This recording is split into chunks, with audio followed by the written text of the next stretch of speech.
안녕하십니까? 반갑습니다. 매일같이 전 세계에서 많은 곳에서 복음이 전파되고 있습니다. 또 끝까지 기도해 주신 결과로 여러 선교팀이 무사히 잘 도착을 하고 있습니다. 아시겠습니다만 지난 주말에는 네팔에서 선교하신 시영철 목사님과 일행이 무사히 도착을 했습니다. 또 카메룬과 또 첫 선교지였던 차드 지역에서 오셀 목사님, 한승욱 전사님 어제 도착을 하셨습니다. 미주 하계 수양회와 멕시코 선교를 마치고 또 이완 목사님과 또 장로님 일행이 오늘 오후에 도착을 하셨습니다. 또 6개월간 스페인 선교 파송 나가셨던 세르기 목사님도 방금 전에 도착을 하셨습니다. 모두가 끝까지 기도를 해주신 덕분이라 생각합니다. 저는 계속 여기 있었습니다. 어쨌든 계속적으로 전파되는 그 복음의 곳곳마다 끝까지 놓지 않고 기도해 주시는 우리 형제자매들 되시길 부탁드립니다. 같이 기도하겠습니다.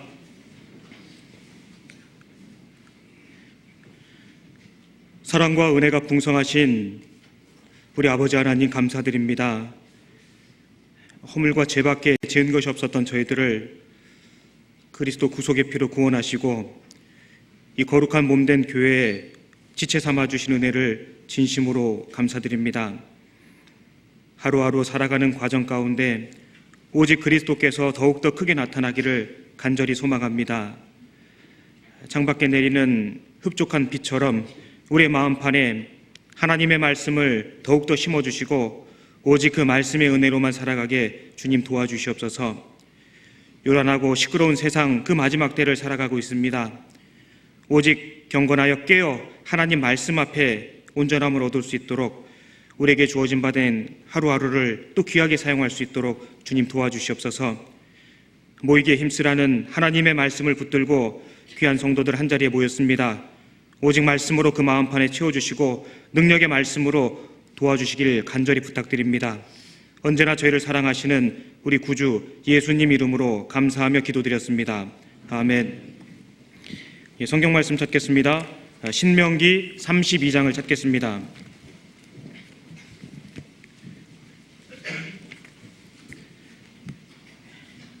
신명기 32장을 찾겠습니다.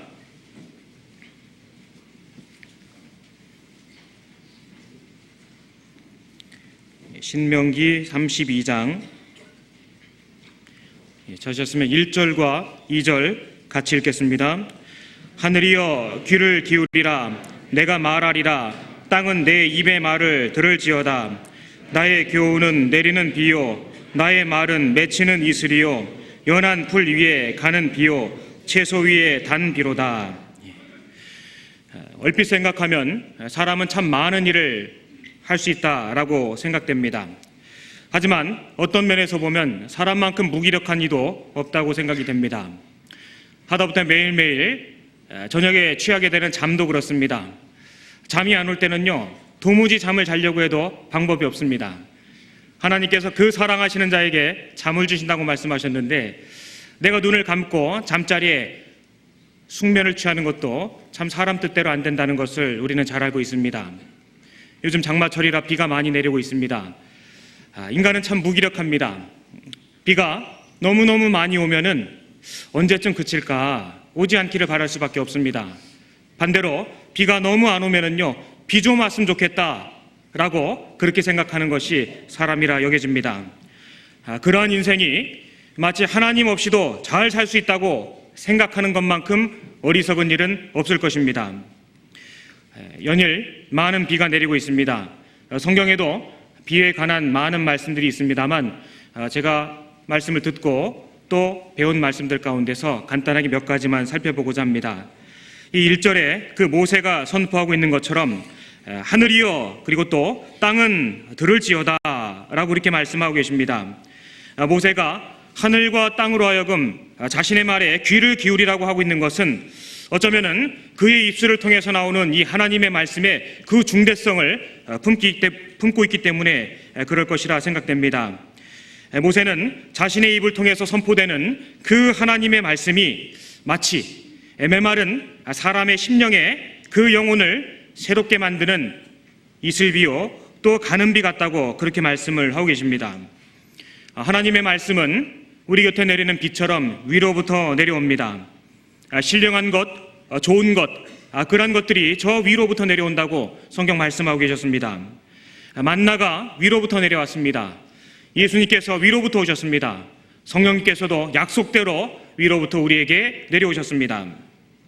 위로부터 오신 이는 만물 위에 계시고 라는 요한복음 3장 31절의 말씀처럼 좋은 것은 위로부터 내려오는 것을 우리에게 알려주고 계십니다.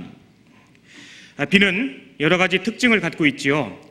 이 많은 비는 더러운 것을 제해버리고 어떨 때는 완전히 쓸어버리기도 합니다.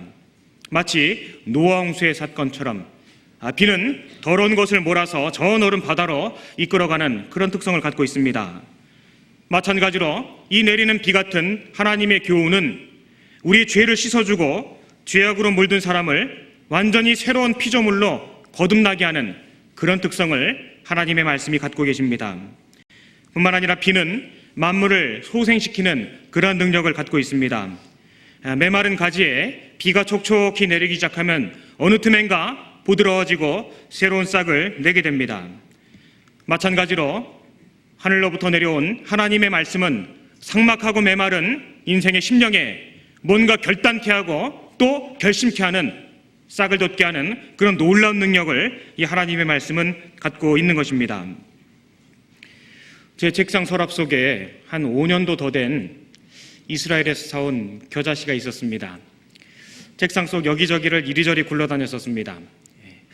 그러다가 옆구리가 터져서 뚝 떨어지게 되면은요, 훅 불어서 버리기도 했었습니다.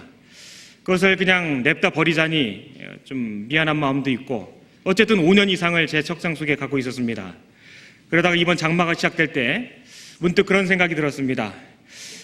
혹시 이것이 바짝 말라서 싹도 틔우지 못할 것 같은데 그래도 혹시 한번 심어보자 라는 마음으로 물을 조금 뿌리고 솜을 깔고 그 씨앗을 뿌려봤습니다. 그랬더니 이게 웬일입니까? 불과 이틀 만에 뿔긋뿔긋해지더니 싹을 틔운 거예요. 더 신기한 거는요, 뿌리는 밑으로 가고 싹은 위로 갑니다. 그죠? 그것을 가만히 아침에 출근해서 들여다봅니다. 하루가 지날 때마다 손마디 하나씩 불쑥불쑥 그렇게 자라가고 있습니다. 그 아무 말도 못하는 씨앗에게 참 미안한 마음을 제가 품게 되었습니다. 그랬구나. 이 씨에게 필요한 것은 그저 물만 접촉되면은 싹을 틔울 수가 있었는데, 마치 주인된 저는 죽은 것인 양, 노력해봐도 안 되는 것인 양 그렇게 취급하고 이리저리 굴리고 아무 상관없는 사람처럼 그렇게 지냈었습니다. 그 씨앗이 싹을 틔우는 것을 보면서 문득 제 주변에 있는 정말 이 복음을 한 번도 들어보지 못한, 말로는 사랑한다고 하는 친구들 혹은 가족들, 그들을 생각해 보았습니다. 안 돼. 마치 하나님께서 구원 못하시는 그런 분이신 것처럼 착각하며 아무렇지도 않게 여러 날을 보내고 있었던 저의 모습을 생각해 보았습니다. 바울은 뿌렸고 아볼로는 물을 주었습니다. 그러나 하나님께서는 자라게 하셨습니다. 그렇지, 내가 할 수 있는 것은 내로부터 구원이 나오는 것이 아니잖아.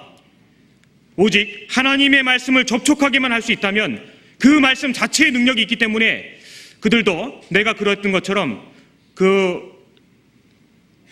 죽었던 영혼의 싹을 틔우고 하나님을 알 수 있는 그 기회를 가질 수 있을 텐데, 그 작은 겨자씨 몇 알을 보면서 그런 생각을 하게 됐었습니다. 2절에 나의 교훈은 내리는 비요, 나의 말은 맺히는 이슬이요, 연한 풀 위에 가는 비요, 채소 위에 단비로다. 성경에는 비에 관한 많은 말씀이 있습니다. 특별히 요 32장 2절 한 절에서도 비에는 여러 종류가 있음을 성경은 말씀하고 계십니다. 이슬은 이른 아침에 내립니다. 아무도 모르게 사뿐히 내려앉습니다. 사막에서도 이슬이 내린다는 것은 알고 계실 것입니다. 그 척박하고 그 가물은 땅에도 어떻게 그 풀들이 성장할 수 있느냐? 그것은 바로 이슬이 있기 때문에 그런 것입니다. 특별히 유대 땅에서는 이 이슬은 아주 중요한 역할을 합니다.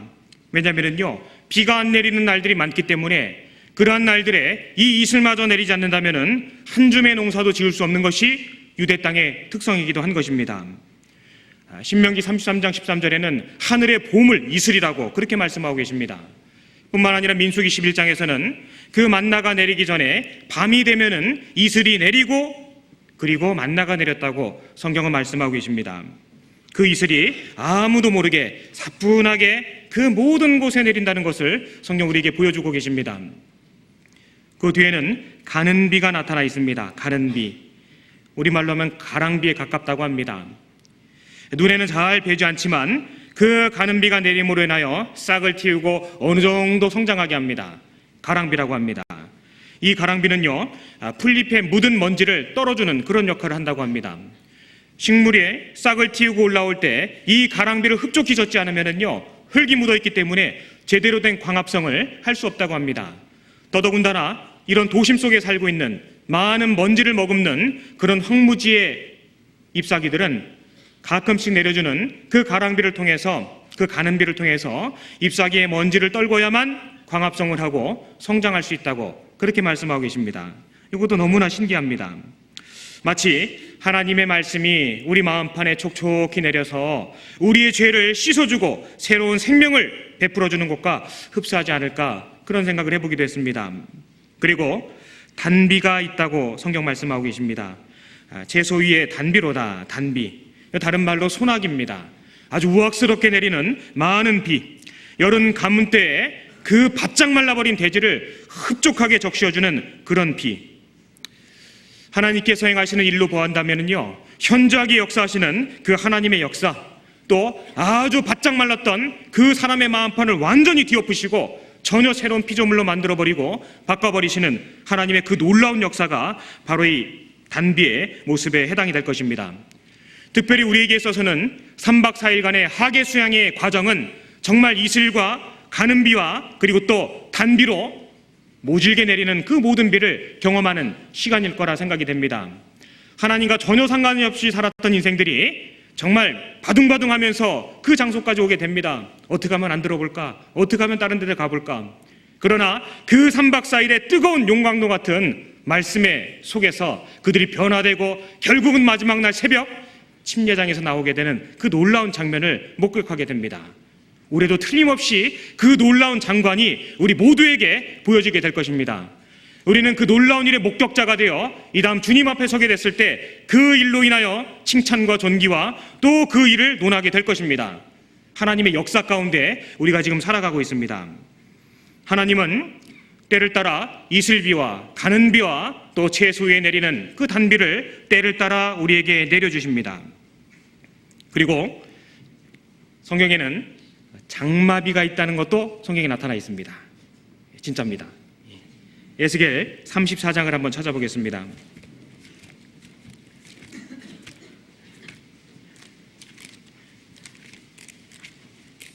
구약성경 에스겔 34장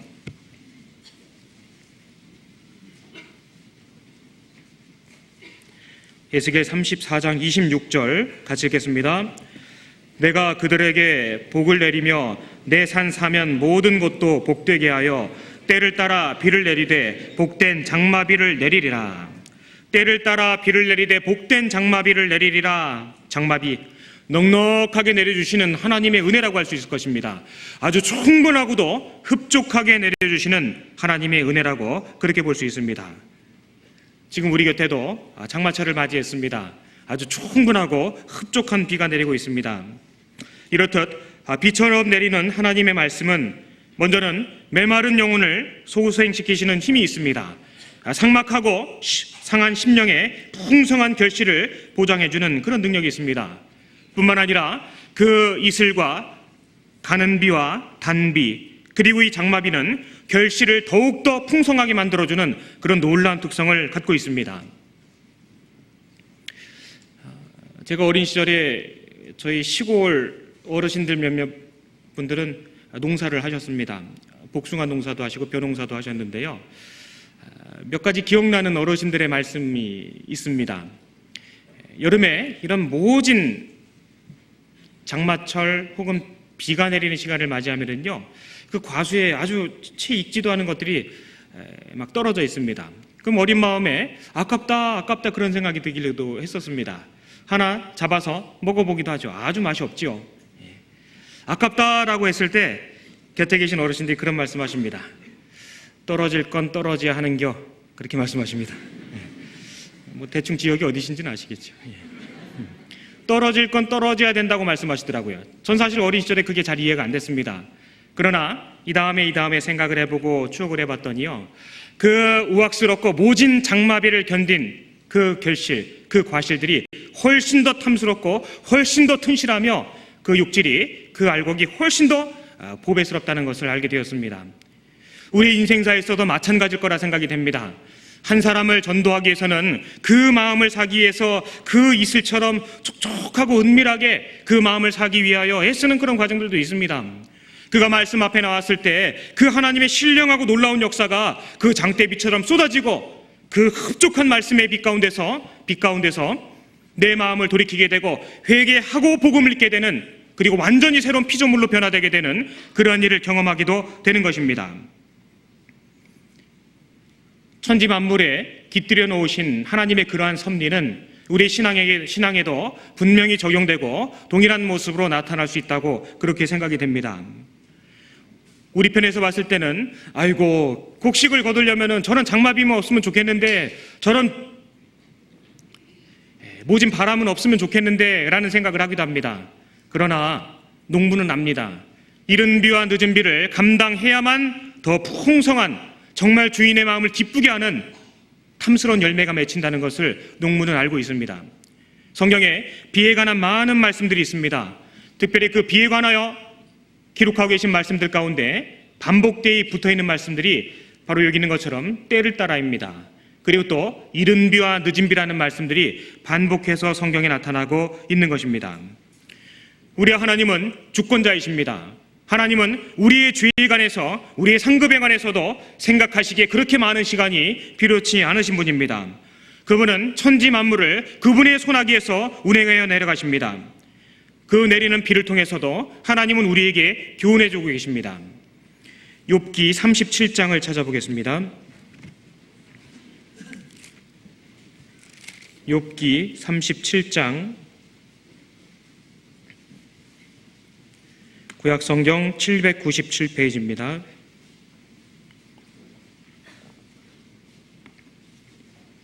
욥기 37장 11절부터 13절까지 같이 한번 읽겠습니다.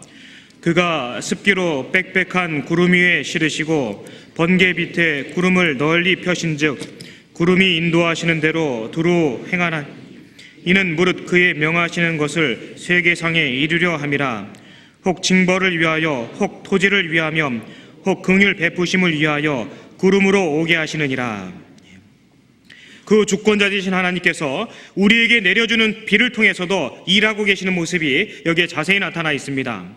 하나님은 하나님이 명하시는 그 구름에 비를 싣고 하나님의 원하시는 곳에 그 비를 내려주십니다. 비는 하나님의 뜻을 위하여 사용되고 있다고 성경 말씀하고 계시죠. 얼마 전 뉴스에 그 북한강에만 하루에 150억 톤의 물이 내렸다는 그런 신문의 기사를 본 적이 있었습니다. 참 무지막지한 양이죠. 그 엄청난 양을 그 구름에 싣고 있었습니다. 그것도 참 대단합니다. 그 150억 톤의 물, 저는요 퍼뜩 드는 생각이 그것 좀 모아서 우리 수양관에 좀 저장해놨으면 좋겠는데 뭐 그런 생각 잠깐 했었습니다. 비는 하나님의 뜻을 이루기 위하여 하나님 편에서 그때그때 사용하십니다. 여기 이 말씀처럼 비는 심판을 위해서 하나님께서 내려주십니다. 비는 토지를 위해서 하나님께서 주어주십니다. 또한 하나님의 그 긍휼을 베풀어 주시기 위해서 그 비도 내려주신다고 그렇게 말씀하고 계십니다. 저는 뱀풀에 내리는 비같이 땅을 적시는 소낙비같이 말이니 라는 시편 72편의 솔로몬의 시에 나타나는 것처럼 마치 뱀풀에 내리는 비는 다시금 새로 싹을 틔우고 자라나는 그런 능력을 갖게 됩니다. 꺼져가는 심지 상한 갈대 같은 우리에게도 그 하늘로부터 내리는 그 비로 말미암아 풍성하고도 흡족한 그 영혼의 양식과 결실을 우리가 맺게 되는 것입니다. 만약에 이러한 비가 이 땅에 내리지 않게 된다면 많은 수고로움과 안타까움이 생기게 될 것입니다. 땅이 갈라지게 되겠죠. 하나님의 말씀을 우리가 머금지 않는다면 우리의 그 윤택하던 마음도 어느 틈엔가 쩍쩍 갈라지고 메마르고 먼지가 풀풀 나는 그런 마음이 될 것입니다. 때를 쫓아 또 이른 비와 늦은 비가 이 대지에 촉촉히 내리는 것처럼 우리도 마땅히 때를 쫓아 그 말씀을 들으며 때를 조차 그 말씀을 생각하고 때에 맞게 그 말씀에 합당하게 살아가는 것, 그것을 항상 생각해야 될 것입니다. 땅에 비가 없어 지머니 갈라지니 밭 가는 자가 부끄러워서 그 얼굴을 가리는도다, 그런 말씀이 있습니다. 이 비가 내리지 않으면요, 우리 마음도 갈라지게 될 것입니다. 말씀을 매일매일 경험하지 않는다면 우리의 그 마음도 쩍쩍 갈라지고 부끄러움이 되게 될 것입니다. 뿐만 아니라 비가 내리지 않으면 곡식이 결실하지 못합니다. 열매를 맺지 못합니다. 우리도 마찬가지입니다. 우리가 누군가를 전도하는 것, 우리가 우리의 생애를 살아가는 것이 아니라 그리스도를 대신하여 살아가는 일이기 때문에 우리는 항상 말씀을 앞세우고 항상 말씀의 판단에 주의하며 항상 말씀을 주의해서 따라가는 그런 마음의 모습이 필요할 것입니다. 그렇지 않으면요, 어느 틈엔가 내가 말씀 앞에 나가 있습니다. 말씀이 내 뒤에서 들리는 일을 경험하게 된다면 그만큼 부끄러운 일은 없을 것입니다. 이 대지에 때를 따라 비가 내리고 만물을 소성케 하는 것처럼 우리의 마음판에 일정하고 항상 흡족한 그 말씀으로 축축하게 채워져 있어야 마땅할 것입니다. 그렇지 않으면 땅이 갈라지는 것처럼 내 마음이 갈라지고 땅에 먼지가 나는 것처럼 내 마음도 냉랭하여지고 부석부석하게 되게 변할 것이라 생각이 됩니다. 이렇듯 비는 하늘에서 내려주신 이 성경의 말씀과도 같아서 더러운 먼지를 씻겨줍니다. 싹을 틔우게 합니다. 식물을 성장케 합니다. 열매 맺게 하고 더욱더 많은 결실을 이루게 합니다. 농부의 기쁨이 되게 합니다. 때를 따라 그 비가 하늘에서 내려옵니다.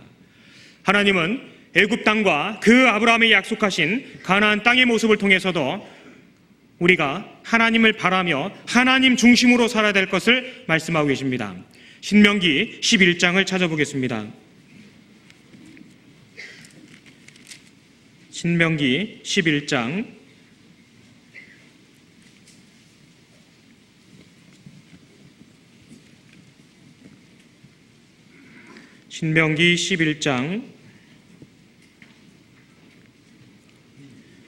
10절부터 제가 읽겠습니다.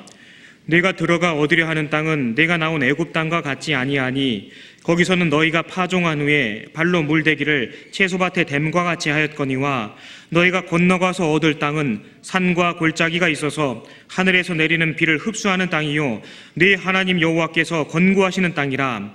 새초부터 새말까지 네 하나님 여호와의 눈이 항상 그 위에 있느니라. 내가 오늘날 너희에게 명하는 나의 명령을 너희가 만일 청종하고 너희의 하나님 여호와를 사랑하여 마음을 다하고 성품을 다하여 섬기면, 14절은 같이 읽겠습니다. 여호와께서 너희 땅에 이른 비 늦은 비를 적당한 때에 내리시리니 너희가 곡식과 포도주와 기름을 얻을 것이요. 거기까지 읽겠습니다. 요 10절부터의 말씀은 가나안 땅에 들어가기 직전에 그 이스라엘 백성들에게 교훈하신 내용에 해당이 됩니다. 애굽 땅과 가나안 땅은 본질상 전혀 다른 땅이라는 것을 하나님께서 말씀을 해주고 계십니다. 10절에 있는 것처럼 애굽 땅은 가나안 땅과 달리 평지에 해당이 됩니다. 뿐만 아니라 아주 크고 또 철철 넘치는 나일강을 곁에 끼고 있습니다. 그 나일 강물을 끌어들여서 언제든지 발로 밟아서 물을 퍼올려서 언제든지 농사를 할 수 있는 그런 땅에 해당이 됩니다. 자, 쉬워 보여요? 어려워 보여요? 이게 어려운 땅입니다. 왜냐하면요, 끝까지 수고해야 됩니다. 발로 밟고 걸어서 힘을 써서 물을 끌어올려야만 농사를 지을 수 있는 그런 땅에 해당되는 것이 바로 애굽 땅인 것입니다. 그러나 얼핏 보면 그 땅이 좋아 보여요. 왜요? 넓은 강이 있기 때문에, 부족함이 없어 보이는, 그 수고로울 것 없어 보이는 강이 있기 때문에 얼핏 보면 그 땅이 좋아 보입니다. 그러나 수고를 해야 됩니다. 걸어서 힘쓰고 물을 끌어들여 그래야만 농사를 지을 수 있는 그런 땅에 해당이 됩니다. 반면에 11절에 있는 가나안 땅은요, 산과 골짜기가 있는 땅이라고 되어 있습니다. 더군다나 하늘에서 내리는 비를 흡수하는 그런 땅이라고 성경 말씀하고 계십니다. 그렇기 때문에 시기적절하게 그 하나님께서 비를 내려주시지 않으면요, 농사 짓는 데는 아주 심각한 문제가 생기는 그런 땅이 바로 가나안 땅인 것입니다. 강물을 이용해서 농사를 짓는 땅이 아니고 하늘에서 내리는 비를 의존하고 그것만 바라보며 살아갈 수밖에 없는 땅, 그게 바로 가나안 땅인 것입니다. 한마디로 하나님의 도움 없이는 풀 한 포기, 열매 하나 얻을 수 없는 땅이 바로 가나안 땅인 것입니다. 이 가나안 땅과 애굽 땅은 본질적으로 다른 특성을 갖고 있음을 성경이 말씀을 하고 계십니다. 가나안 땅은 위에서 내리는 비를 흡수하는 땅이므로 하나님께만 전적으로 순종하고 의지했을 때 경작할 수 있는 그런 땅에 해당이 되는 것입니다. 반대로 불순종하면은 곡식 하나 얻을 수 없는 그런 땅이 바로 가나안 땅인 것입니다. 얼핏 보면 이게 어려워 보입니다. 그러나 생각해 보십시오. 하나님이 살아계시고 그 하나님이 행하시는 그 모든 역사를 진심으로 받고 믿고 있다면요, 이것만큼 세상 쉬운 땅은 없는 거예요. 물고 될 일이 없는 거거든요. 씨 뿌릴 때가 되면요, 하나님이 알아서 뿌려주십니다. 그럼 나가서 씨 뿌리면 되는 거예요. 그 씨앗이 자라서 점점 성장할 때가 되면 또 단비를 내려주십니다. 그리고 결실을 위해서는 장맛비도 내리고 또 단비도 내려야 됩니다. 때를 따라서 하나님께서 비를 내려주시는 것, 그것만 기다리면은 세상 편한 땅이 바로 이 가나안 땅입니다. 문제는 순종했을 때라는 것입니다. 순종하면 편한 땅이 가나안 땅, 그것을 그렇게 말씀하고 계신 것입니다. 구원받기 전에 우리의 모습은 바로 애굽 땅에 살고 있었던 그런 모습과 흡사합니다. 구원받기 전에 우리가 어땠습니까? 오직 내 힘으로, 나를 믿고 세상을 믿고 내 지혜와 내 지식과 자기만을 의지하면서 그렇게 살아갔습니다. 성경 말씀처럼 세상에서 소망도 없고 하나님도 없는 그런 사람이었습니다. 애굽 땅에서 내 수고로 내 입에 무언가를 넣으려고 그렇게 살아가던 사람들이 구원받기 전에 우리의 모습이었습니다. 창세기 4장에 나타나 있는 그 가인의 후손, 그들의 모습이 바로 그와 같았습니다. 우리의 수단과 우리의 방법과 우리의 경험과 우리의 지혜로 살아가는 사람들, 구원받기 전에 우리의 모습이었습니다. 하나님 없이도 잘 살 수 있다, 그것만큼 세상에 무지막지한 거짓말은 없을 것입니다. 그러나 구원받은 후에 우리의 모습은 가나안 땅에서 살아가는 그 모습에 해당이 됩니다. 하나님 말씀에 순종하면 복을 받는 거예요. 불순종하면은 마치 아비가 자식을 징계함 같이 다스리는 그 일을 경험하게 됩니다. 우리는 하나님의 말씀으로 거듭나고 하나님 앞에 돌이켜 나아온 사람들입니다. 하나님의 그 약속하신 땅에서 끊임없이 많은 전쟁을 치르며 하나님 말씀에 순종하고 영광을 얻어나가는 그런 삶을 살아가는 그런 모습에 우리가 해당이 되는 것입니다. 우리의 생애 가운데 가장 진지하게 생각해야 되는 것 중에 하나는요, 우리의 마음을 다하여 여호와를 의뢰하고 우리의 명철을 의지하지 않는 것일 것입니다. 한마디로 범사의 그를 인정하라, 성경 그렇게 말씀하고 계십니다. 범사라고 돼 있죠. 내가 계획한 일일 수도 있고 그렇지 못한 일일 수도 있습니다. 예상한 일일 수도 있고 그렇지 못한 일일 수도 있습니다. 설령 예상했다 할지라도 내 생각보다 더 길어지는 그런 상황이 내게 다가올 수도 있는 것입니다. 너는 범사의 그를 인정하라, 그리하면 네 길을 지도하시리라. 성경 그렇게 말씀하고 계십니다. 우리 편에서 먼저 해야 되는 것이 있다고 말씀하시는 거예요. 그것은 순종인 것입니다. 하나님을 의지하고 살아가는 그 인생의 모습이 하나님 보실 때 바른 모습이라고 성경은 말씀하고 계신 것입니다. 여기를 책갈피로 접고요, 고린도후서 1장을 한번 찾아보겠습니다. 고린도후서 1장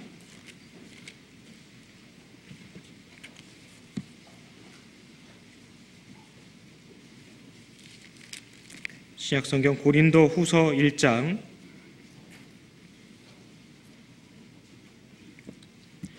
8절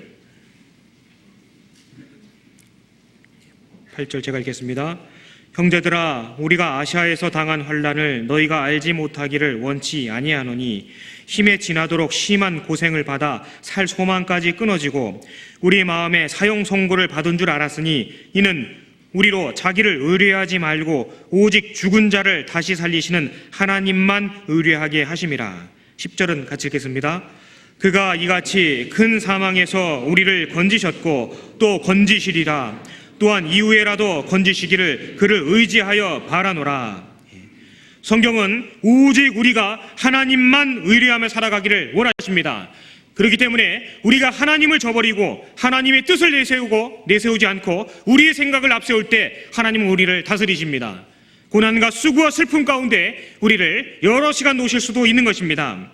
하나님 편에서는 무엇이 가장 좋은 것을 아는 분이시기 때문에 하나님만 의뢰하는 것, 그것을 깨닫게 하기 위하여 우리에게 여러 가지 고난과 시련의 때를 허락하시기도 하는 것입니다. 우리의 행사와 우리의 인생을 빨리 맡길수록 그것은 소위 말하는 만사형통에 들어가는 지름길이 될 것입니다. 하나님 보실 때 그럴 것입니다. 신앙이라는 측면에서 그럴 것이에요. 세상 사람들이 봤을 때는 판단이 달라질 수 있습니다. 그러나 빨리빨리 하나님께 맡기고 하나님께 소망을 두고 살아가는 쪽으로 마음을 정했을 때 그때 비로소 우리가 영원한 천성에서 누리게 될 완전하고 안전한 것들을 경험하게 될 것입니다. 너의 행사를 여호와께 맡기라. 그리하면 너의 경영하는 것이 이루리라. 성경 그렇게 말씀하고 계십니다. 순종에 실패하면 모든 것에 실패하는 것이라는 아주 유명한 그런 말이 회자되고 있습니다. 순종에 실패하면 모든 것에 실패하는 것이다. 마찬가지일 것입니다. 우리의 생에 있어서도 하나님을 앞세우고 주님 말씀을 앞세우고 하나님의 뜻이 어디에 있는지를 항상 먼저 생각하는 것, 그것은 바로 순종의 첫 발자국을 내딛는 모습일 것입니다. 그렇게 하나님 말씀을 앞세우고 순종하는 삶은 힘이 있습니다. 제가 어느 책에서 봤는데요, 사람에는 두 종류의 사람이 또 있다고 합니다. 폭포처럼 사는 사람이 있고 분수 있죠, 분수, 물 뿜는 분수처럼 사는 사람이 있다고 합니다. 폭포는 그 자연의 순리대로 위에서부터 아래로 떨어집니다. 힘이 안 들어요. 낮은 데를 찾아가고 있습니다. 힘이 안 듭니다. 그런데 그 폭포 밑에는요, 강력한 힘을 발휘합니다. 그러나 반대로 분수는요, 그것을 뿜어 올리려면 엄청나게 많은 힘이 듭니다. 그러나 그 분수의 물은요, 올라갔다가 내려올 때는요, 아무 힘이 없습니다. 우리도 마찬가지일 것입니다. 하나님 말씀에 순종하고 말씀 이것이 옳다 하면 그 말씀을 쫓아가고 말씀 이것이 상급을 얻는 길이다 라고 말씀하시면 어떻게 해서든지 그 상급을 얻기 위해서 그쪽으로 내 생각을 굴복하고 꺾고 나아가는 쪽, 그것이 바로 순종하는 삶이 될 것입니다. 나름대로 힘을 썼는데 하나님은 역사하지 않는 경우가 있을 수 있습니다. 나름대로 많은 에너지를 들이고 많은 노력을 했다고 했는데 하나님의 능력을 경험하지 못하는 그런 안타까운 상황이 생길 수도 있는 것입니다. 폭포 같은 삶이 있고 또 분수 같은 그런 삶이 있다고, 말이 좀 이상하네요. 어쨌든 그런 삶이 있다고 합니다. 나의 삶이 어떠할까? 너의 길을 여호와께 맡기라. 저를 의지하면 저가 이루시고, 그런 말씀도 있죠. 하나님께 맡긴 사람은 요동하지 않습니다. 여호와를 신뢰하고 여호와를 의지하고 그에게 의탁하고 맡긴 사람은요, 요동하지 않습니다. 내 편에서 해야 될 일은 충성되이 하고 하루하루를 살피면서 주님 앞에 한 걸음 한 걸음 나가는 그 삶을 살아가면은요, 요동하지 않습니다. 어려움이 있고 서글픈 일이 있고 온전치 못할 일이 있음에도 불구하고 주님을 의지하고 위를 쳐다보며 그렇게 살아가는 사람은요, 흔들리지 않을 것입니다. 왜 우리가 흔들리냐면은요, 의지하지 못했기 때문에. 내 짐을 여호와께 맡겨버리라. 의인의 요동함을 내가 영영히 허락지 아니하시고, 시편 51편에 그런 말씀이 있습니다. 왜 우리가 요동할까요? 그것은 바로 완전히 의지하지 못했기 때문에, 의뢰하지 못했기 때문에 이 생각 저 생각이 계속 올라올 것입니다. 우리는 위를 쳐다보고 살아가는 사람입니다. 그리스도와 함께 다시 살리심을 받았으면 위의 것을 생각하라. 성경 그렇게 말씀하고 계십니다. 새가요, 높이 날지 않으면 반드시 무엇인가 부딪히게 되어 있습니다. 그리스도인이 소망을 높이 두고 높은 것을 생각지 않으면요, 땅의 것들 때문에 낙심하고 주저앉고 부딪히고 절망하고 좌절하게 되어 있습니다. 우리는 높은 것을 추구합니다. 하늘에 속한 것, 영원한 것, 신령한 것. 비록 지금은 땅을 버타고 살고 있지만 우리의 추구하는 것은 반드시 높은 것에 있어야 됩니다. 주님을 추구해야 됩니다.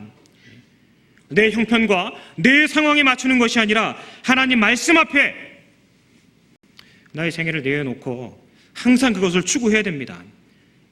우리가요, 보잘것없고 가진 것이 없고 아는 것은 필요가 없다 할지라도 하나님 우리에게 특별한 능력을 주셨습니다. 믿음이거든요. 아무것도 없어도 결단할 수 있는 그런 능력을 우리에게 주셨습니다. 결단한 사람에 대해서는 하나님은 기가 막히게 하시고 결단한 결과에 대해서는 책임을 져주시는 분이 우리 가운데 계신 것입니다. 우리는 그분을 하나님이라고 부릅니다. 보잘것없어도 믿을 수 있고 이해할 수 없어도 믿을 수 있습니다. 많은 경험이 없다 할지라도 결단을 할 수 있거든요. 영원한 것을 볼 줄 아는 사람은 결단합니다. 정말 여러 날 후에 그 기쁨으로 단을 거둔다는 하나님의 말씀을 믿는다면요, 지금 눈물을 흘릴지라도 씨를 뿌리게 될 것입니다.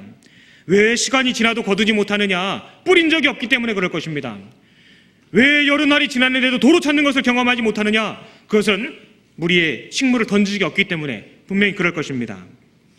우리는 완전하고 온전하며 영원하신 위에 계신 하나님의 말씀을 바라보고 그렇게 살아가야 됩니다. 높게 생각해야 됩니다.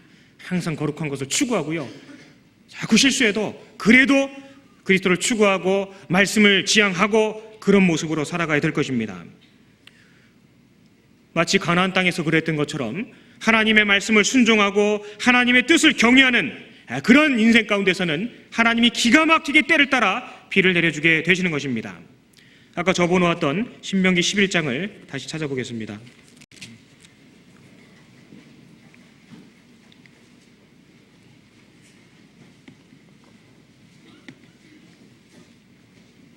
신명기 11장 13절을 제가 다시 한번 읽겠습니다.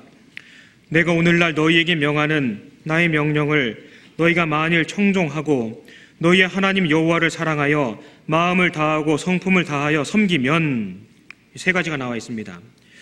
하나님의 명령을 청종하고 여호와를 사랑하고 성품을 다하여 섬기면, 그 세 가지가 나타나 있습니다.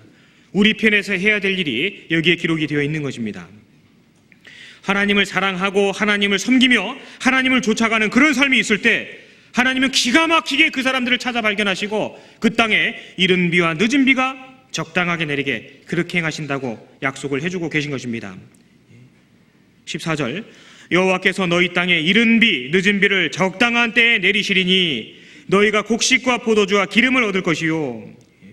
청종하고 사랑하고 하나님 말씀을 섬겼을 때, 그 여호와를 섬겼을 때, 건성건성이 아니라 우리의 온 성품을 다하여 마음을 다하고 그를 섬겼을 때 하나님은 기가 막히게 그 사람들의 마음을 아시고 그 마음판에 아주 합당한 때를 따라 그 비를 내려주신다고 그렇게 말씀하고 계십니다.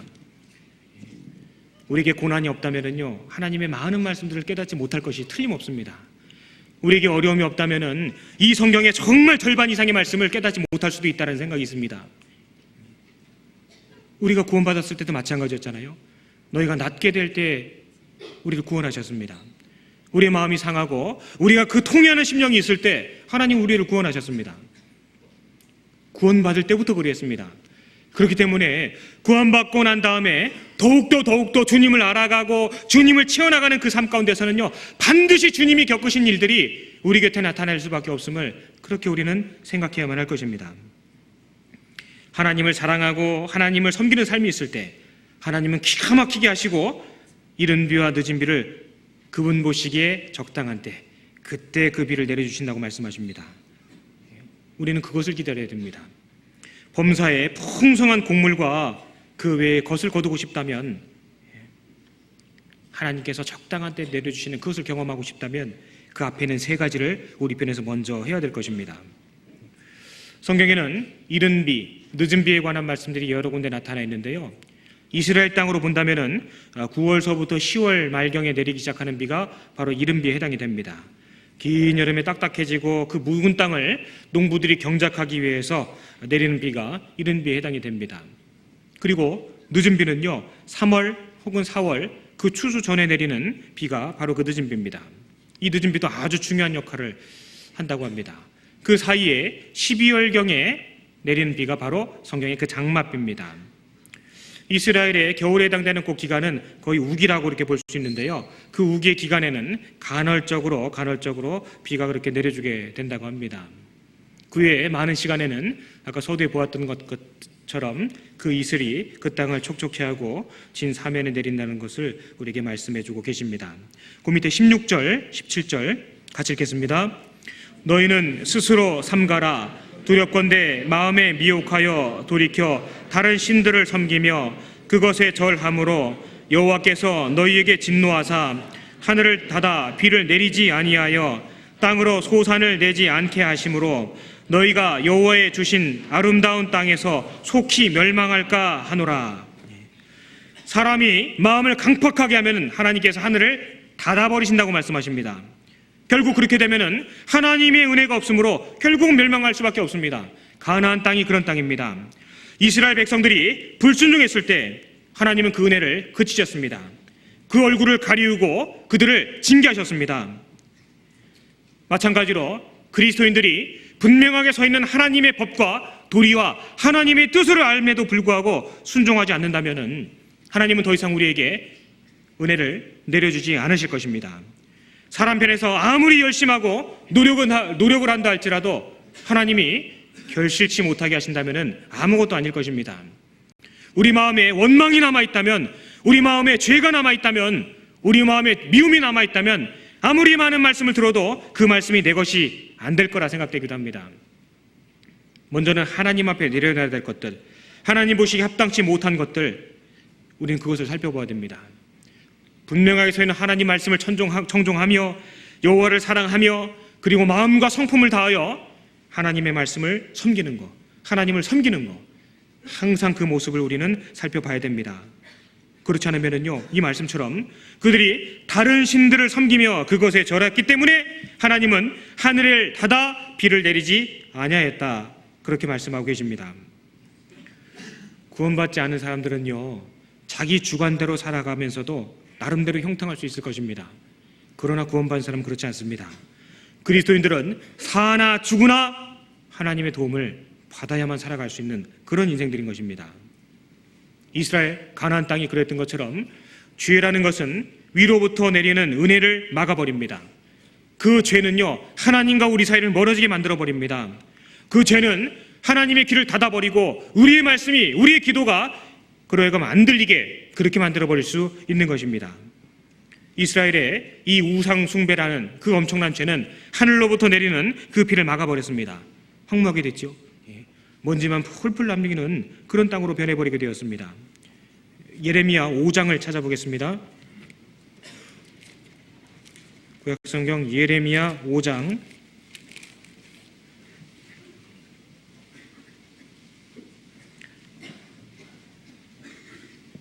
예레미야 5장 구약성경 1059페이지입니다.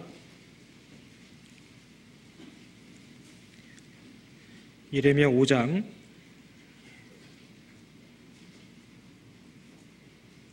찾으셨으면 23절 제가 읽겠습니다. 그러나 너희 백성은 배반하며 패역하는 마음이 있어서 이미 배반하고 갔으며 또 너희 마음으로 우리에게 이른 비와 늦은 비를 때를 따라 주시며 우리를 위하여 추수 기한을 정하시는 우리 하나님 여호와를 경외하자 말하지도 아니하니. 25절은 같이 읽겠습니다. 너희 허물이 이러한 일들을 물리쳤고 너희 죄가 너희에게 오는 좋은 것을 막았느니라. 죄는 하나님으로부터 오는 좋은 것을 막아버리는 아주 못된 역할을 합니다. 죄는 은혜의 통로를 막아버립니다. 이스라엘 백성들의 그러한 죄는 하나님의 비를 막아버렸습니다. 그 땅이 황무하게 변해버렸습니다. 이스라엘 백성은 풍성한 열매를 맺기보다는 하나님을 거절하고 하나님의 뜻을 생각지 아니하고 자기 길로 자기 뜻과 방식과 자기의 계획대로 나아갔습니다. 그 땅이 황무하게 변해버렸습니다.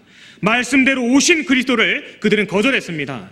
2000년 동안 황무한 그 땅으로 변해버리게 되었습니다. 우리는 그래서는 안 될 것입니다. 자기의 죄를 숨기는 자는 형통치 못하나 죄를 자복하고 버리는 자는 불쌍히 여김을 받으리라. 만일 우리에게 하나님 보시기에 합당치 못한 죄가 있다면요, 빨리 회개하고 돌이켜야 될 것입니다. 하나님 앞에 내려놓고 하나님께서 우리에게 주시고자 하는 좋은 것을 우리 편에서 결코 막아서는 안 될 것입니다. 성경은요, 그들의 범죄함으로 인하여 때를 따라 이른 비와 늦은 비를 내려주셨던 하나님께서 반대로 때를 따라 비 대신 티끌과 모래를 그 땅에 내리시노라고 성경 신명기 28장에 그렇게 말씀하고 계십니다. 그 말씀 그대로 그들은 저주받았습니다. 바벨론, 페르시아, 헬라, 로마, 그리고 2000년간 그들은 유랑하며 그 땅이 황무케 된 그 역사를 전 세계 모든 사람들에게 목격케 하는 그런 일의 주인공이 되었습니다. 25절의 이 말씀처럼 너희 죄가 너희에게 오는 좋은 것을 막았느니라. 하나님 편에서는 문제가 없습니다. 항상 우리 편에서 문제가 있을 것입니다. 하나님은 항상 좋은 것을 주시고자 하는데 우리 편에서 받을 위치에 있지 않기 때문에, 받을 만한 조건이 되지 않기 때문에 그럴 것입니다. 항상 우리를 돌아보고 살펴봐야 될 것입니다. 그러나 하나님은 그 하나님의 그 신실하심으로 인하여 하나님이 약속하신 그 땅을 또 이방 열방에 남아있는 그들을 모아 데리고 들어오신다는 그러한 놀라운 역사도 우리를 통해 세계 역사를 통해 우리에게 보여주고 계십니다. 그 애굽 땅과 가나안 땅의 그러한 모습은 우리가 우리를 중심으로 해서 사느냐 아니면 하나님을 중심으로 해서 사느냐라는 것을 나타내는 교훈도 담고 있다 생각됩니다. 그 가나안 땅에 이른 비와 그 늦은 비를 주시는 것은 전적으로 하나님만을 의존해서 살아가야 되는 것, 하나님 중심, 하나님 우선하는 그 삶을 우리에게 구현하고 있는 것입니다. 가나안 땅은요, 하나님을 배제시키고는 결코 살 수 없는 그런 땅입니다. 하나님을 중심에 모시고 하나님을 우선시하며 살아가는 그 땅, 순종했을 때 축복을 누리게 되는 그 쉬운 땅이 바로 가나안 땅인 것입니다. 우리에게도 그 말씀은 동일하게 교훈됩니다. 혹시 내가 마치 내게 주어진 모든 것을 내 것인 양 누리며 생각하고 즐기며 보내며 살아가고 있지는 않은지, 혹시 내 마음 가운데 하나님의 그 피가 발리운 성도들을 판단하고 혹은 비난하며 그럴듯한 말을 원망케 하며 죄를 짓게 하는 그런 죄를 범하고 있지는 않은지 그것을 생각해 봐야 될 것입니다. 혹시 내 생의 주인이 마치 나인 것처럼 내가 중심이 되어 그렇게 살아가고 있지는 않은지 그것도 생각해 볼 필요가 있을 것입니다. 우리 깨사모의 씨앗나무라는 그 프로그램이 있습니다. 거기에 그런 예가 있더라고요. 어느 동물농장에 수탉이 한 마리가 살았답니다. 수탉. 그 수탉이 아침이면은 불이 나게 일어나서 꼬끼요 합니다. 그 동물농장에는 많은 짐승들은요, 그 수탉이 울어야만 해가 뜬다고 생각을 했던 거예요. 그래서 항상 고마워했습니다. 수탉, 네가 있으니까 해가 이렇게 뜨는 거야. 수탉도 그런 줄 알았어요. 예? 수탉은 항상 마음으로 생각을 했습니다. 내가 늦으면 안 돼. 큰 사명감을 갖고 그 해 띄우는 일을, 무슨 일이 있어도 자기가 아침에 일찍 일어나서 꼬끼요 하고 울어야 해가 떠오른다고 그렇게 생각을 했습니다. 수탉은 가끔 이런 생각을 했습니다. 내가 만일에 병이라도 걸리면 어떡하지? 내 닭병이라도 걸려서 이렇게 문제라도 생기면은 어떡하지? 안 되는데. 수탉은 그런 생각을 했습니다. 만일 내가 죽기라도 하면 어떡하지? 그러면 해가 떠오르지 않을 테고 이 많은 짐승들이, 동물들이 햇빛도 보지 못하고 그렇게 되면 캄캄하고 추워지고 모두 죽을 텐데, 나름대로 그런 사명감을 갖고 살아갔습니다. 어떻게 해서든지 내가 매일 아침 축사지붕 꼭대기에 올라가서 울어야 해. 수탉은 그런 마음을 먹고 있었습니다. 그런 수탉에게 짐승들은 고마워하고 있었습니다. 그런데 어느 날 수탉이 늦잠을 잤습니다. 전날 파티에서 늦게 돌아오는 바람에 늦잠을 자게 됐습니다. 모든 동물들은 수탉이 꼬끼요 하고 태양을 떠오르도록 하기를 간절히 기다리고 있었습니다. 그런데 이게 웬일이에요? 수탉은 나타나지도 않았는데 태양이 뾰족하니 튀어나온 거예요. 수탉이 늦잠을 잤는데도 불구하고 태양이 떠오른 것입니다. 이 모습을 지켜본 다른 동물들이 수탉에게 화를 냈습니다. 속았잖아. 여태까지 속았잖아. 우리는, 짐승들은 수탉이 그 해를 떠오르게 하는 줄 그렇게 알고 있었던 것입니다. 자, 이 수탉, 어쩌면 나일 수 있다고 생각되지 않습니까? 흔히 우리는요, 이 어리석은 수탉처럼 마치 내가 무슨 주제자가 된 것처럼 이 우주 만물 운행을 마치 내가 하는 것처럼 그렇게 살아갈 때가 있습니다.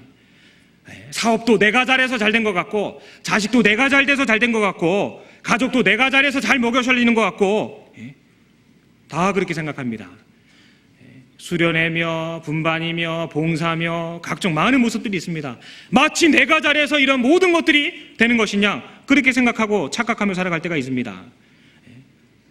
그 착각에 빠져 있으면요, 이런 결론이 나옵니다. 자기가 실수하면 망쳐질 것만 같고, 자기가 없으면 안 될 것만 같고, 그리고 또 그 일이 잘 되면, 조금만 잘 되면요, 금방 교만해집니다. 착각하고 있는 거죠. 아니에요.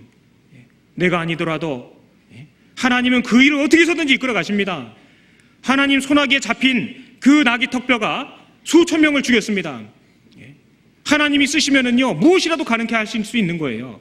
근데 마치 내가 내 삶의 주인공인 것처럼 하나님이 계시거든요.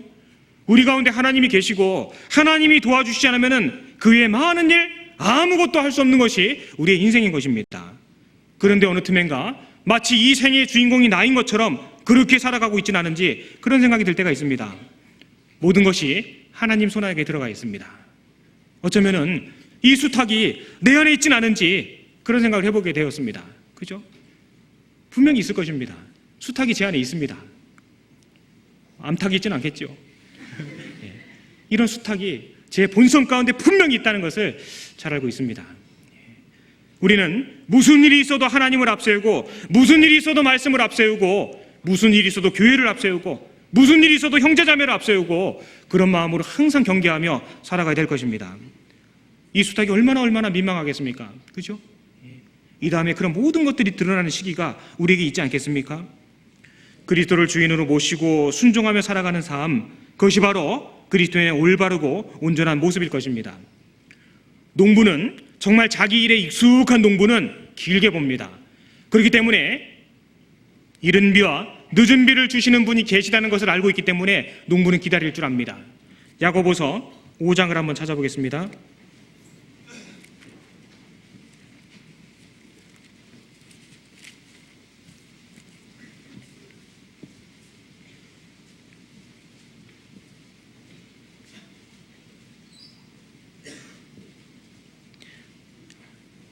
야고보서 5장 7절과 8절 같이 읽겠습니다. 그러므로 형제들아 주의 강림하시기까지 길이 참으라. 보라, 농부가 땅에서 나는 귀한 열매를 바라고 길이 참아 이른 비와 늦은 비를 기다리나니 너희도 길이 참고 마음을 굳게 하라. 주의 강림이 가까우니라. 하나님은 최고의 것을 항상 우리에게 주시길 원하십니다. 하나님은 대충 일하시지 않습니다. 우리는 건성으로 일할 수 있지만 하나님은 결코 그렇게 일하시지 않습니다. 하나님이 행하시는 모든 일들은 생명과 직결이 되어 있기 때문에 너무너무나 큰 일이기 때문에 하나님은 철두철미하게 행하십니다. 그 하나님 우리에게 항상 좋은 것을, 내 생각과 맞지 않을지라도 항상 좋은 것을 주시기를 그분은 원하십니다. 마치 부모가 자녀에게 가장 좋은 것을 원하는 것처럼 우리 아버지 되신 하나님은 우리에게 최고의 것을 항상 주기를 원하십니다. 좋은 것을 받으려면 기다릴 줄 아는 그러한 지혜도 필요한 것입니다. 여기는 말씀처럼 이른 비와 늦은 비를 기다리는 농부의 마음으로 우리는 이 생애 가운데 기다려야 될 일들이 참 많이 있습니다. 풍세를 살펴보는 자는 파종하지 아니할 것이요 구름을 바라보는 자는 거두지 아니하리라. 그 전도서의 11장의 말씀처럼 우리는 형편을 살피고 다음으로 미루고 나중으로 미루는 그런 우매한 일을 해서는 안 될 것입니다. 특히 영혼과 관련된 일, 생명과 관련된 일, 주님께서 가장 귀하게 여기는 그러한 일들에 있어서는요, 꾸준하게 즉각적으로 지속적으로 그 일을 행해야 될 것입니다. 우리는 씨 뿌리는 일을 계속 해야만 하는 그 농부처럼 뿌리고 나서는 기다리면 되거든요. 이른 비와 늦은 비를 기다리는 그 농부처럼 성경은 때를 얻든지 못 얻든지 전하라고 그렇게 말씀하고 계십니다. 우리의 뿌리는 씨앗도 마찬가지입니다. 하나님께서 그 씨앗이 뿌려진 것을 알고 계시기 때문에 그 황무한 땅, 사람 없는 땅, 그곳에도 하나님은 비를 내려주신다고 성경 말씀을 하고 계십니다. 하나님은 우리의 머리털까지 세심받으신 그러한 분이십니다. 좋은 것을 받으려면 기다릴 줄 아는 그런 지혜가 우리에게도 필요할 것입니다. 하나님의 주시는 열매를 얻기 위해서는요, 충분히 기다려야 되는 그런 많은 내용들이 성경에 들어가 있습니다. 어떤 씨가, 우리가 뿌린 어떤 씨가 어떻게 열매 맺을지 사실 우리는 전혀 알지 못합니다. 그러나 농부는요, 뿌리거든요. 뿌려두면은 그것이 기가 막히게 온도와 습도와 또 물과 접촉이 되면은 때를 쫓아서 싹을 틔우고 열매를 맺게 되어 있습니다. 농부가 열매를 기다리는 심령으로 우리도 기다리며 지금 상태에서 계속적으로 그 일을 마땅하게 해야 될 것입니다. 예레미야애가 3장을 한번 찾아보겠습니다.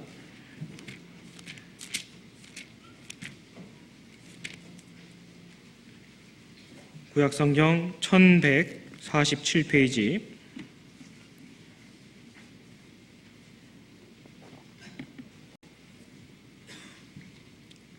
예레미야애가 3장 26절부터 28절까지 같이 한번 읽겠습니다. 무릇 예레미야가 3장 25절 맞습니까? 25절 같이 읽겠습니다. 무릇 기다리는 자에게나 구하는 영혼에게 여호와께서 선을 베푸시는도다. 사람이 여호와의 구원을 바라고 잠잠히 기다림이 좋도다. 사람이 젊었을 때에 멍에를 매는 것이 좋으니 혼자 앉아서 잠잠할 것은 주께서 그것을 메우셨음이니라. 예레미야는 이스라엘이 포로로 잡혀갈 것을 미리 알고 있었습니다. 뿐만 아니라 그 예레미야의 입을 통해서 나오는 하나님의 말씀으로 인하여 그가 고난을 당할 것도 알고 있었습니다. 또한 70년이 차면 하나님께서 이스라엘을 다시 돌아오게 할 것도 알고 있었습니다. 그렇기 때문에 그는 많은 수고와 모진 고난 가운데서도 잠잠히 하나님을 기다리는 그런 선지자가 될 수 있었습니다. 예레미야는 고난 가운데서도 하나님의 말씀의 이루어짐을 바라고 그 약속을 바라고 기다렸습니다. 하나님은 아브라함에게도 자식을 주겠노라고 약속하셨습니다. 25년을 기다려 그 자식을 얻게 됩니다. 야곱도 그 외삼촌 라반의 집에 갔다가 하나님의 약속대로 다시 돌아오게 될 거라는 그 약속을 믿었고 결국 무사히 집에 돌아오게 됩니다. 우리가 익히들어 알고 있는 성경의 많은 믿음의 선진들은 한결같이 기다리는 것에 익숙한 그런 모습을 갖고 계신 그런 분들이었습니다. 그러나 이 말씀처럼 우리는 막연하게 기다리지 않습니다. 하나님이 주신 멍에를 메고 자기의 십자가를 지고 일상 가운데서 선을 행하는 가운데 기다리며 열매를 맺습니다. 태어난 아이가 걸음마를 배우고 걷기를 바란다면 기다려야 될 것입니다. 그 아이가 엄마 하는 것을 들으려면은 기다려야 됩니다. 또 그 암탉이 알을 품고 병아리를 내기 위해서는 또 기다려야 되는 시간들이 분명히 있습니다.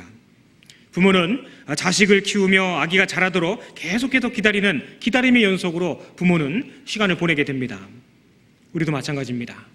우리도 때를 기다리면 하나님이 열매를 맺어주신다는 분명한 약속을 믿고 우리에게 주어진 바 된 그 멍에를 메고 우리는 기다립니다.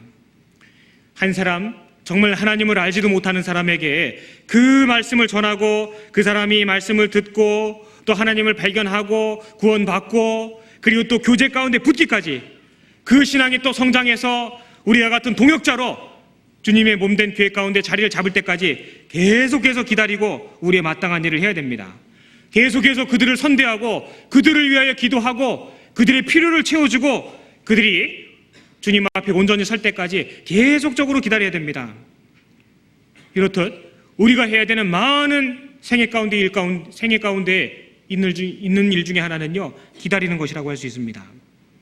농부가 이른 비와 늦은 비를 기다리듯이 우리 그리스도인도 복음을 전하고 잠잠히 하나님께서 그 열매를 맺게 하실 때까지 기다리는 모습이 분명히 필요할 것입니다. 시편 37편을 찾아보겠습니다.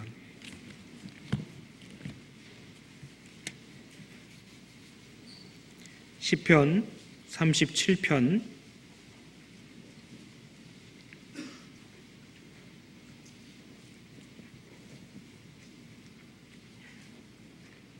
7절, 8절 같이 읽겠습니다. 여호와 앞에 잠잠하고 참아 기다리라. 자기 길이 형통하며 악한 꾀를 이루는 자를 인하여 불평하여 말지어다. 분을 그치고 노를 버리라. 불평하여 말라. 행하게 치우칠 뿐이니라. 하나님 앞에 잠잠할 필요가 있습니다. 내 눈에 보인 것은요, 하나님도 당연히 보셨습니다. 내 마음에 판단이 들었습니다. 하나님도 이미 판단하셨습니다. 하나님은 생각하시기에 오래 걸리지 않습니다. 내 눈에 보였는데도 그 상태가 지속된다면 하나님의 뜻이 있겠구나. 우리는 그런 믿음이 필요할 것입니다.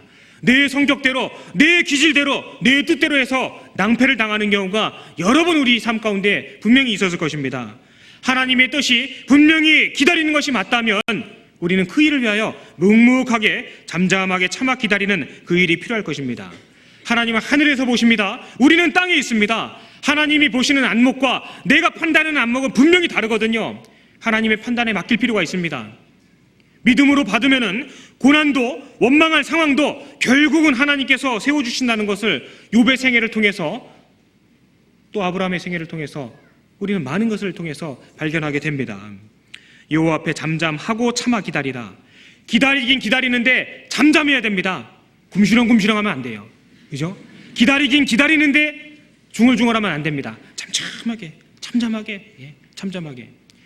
민수기서를 읽다 보면은 안타까운 것 중에 하나가, 그들이 하나님을 원망하다가 하나님 앞에 심판받았습니다.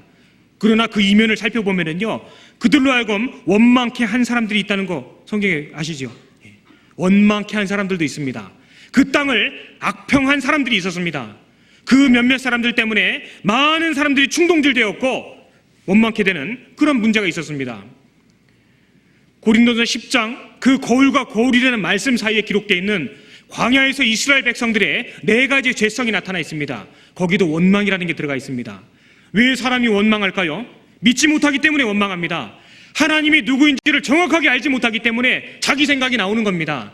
자기의 생각과 하나님의 뜻이 분명히 다르다는 것을 생각하지 못하는 거예요. 우리는 땅에서 보고 하나님을 하늘에서 보고 계신데 자기 생각으로, 자기 판단으로 해버리는 겁니다. 그렇기 때문에 원망이 나오는 겁니다. 그 마음 깊은 곳에 하나님을 기다리고 하나님을 진실되게 믿는 그 마음이 없기 때문에 원망합니다. 우리는 그래서는 안 될 것입니다. 8절에 분을 그치고 노를 버리라. 불평하여 말라. 행하게 치우칠 뿐이라. 우리 손에요. 하나님은 완전하신 분입니다. 하나님은 절대 실수가 없으신 분이기 때문에 우리의 걷는 이 길이, 또 우리의 행하는 이 일이 하나님 보실 때 인정하시고 분명히 맞는 길이라면요, 묵묵하게 농부가 이른 비와 늦은 비를 기다리는 것처럼 기다리는 마음으로 우리의 멍에를 메고 자기 십자가를 지고 주님의 길을 쫓아가면 될 것이라, 그렇게 생각이 됩니다. 전도서 11장 한번 찾아보겠습니다.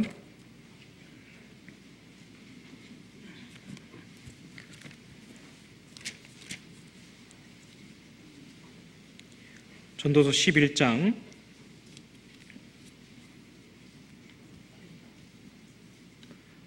8절, 전도서 11장 8절 같이 읽겠습니다.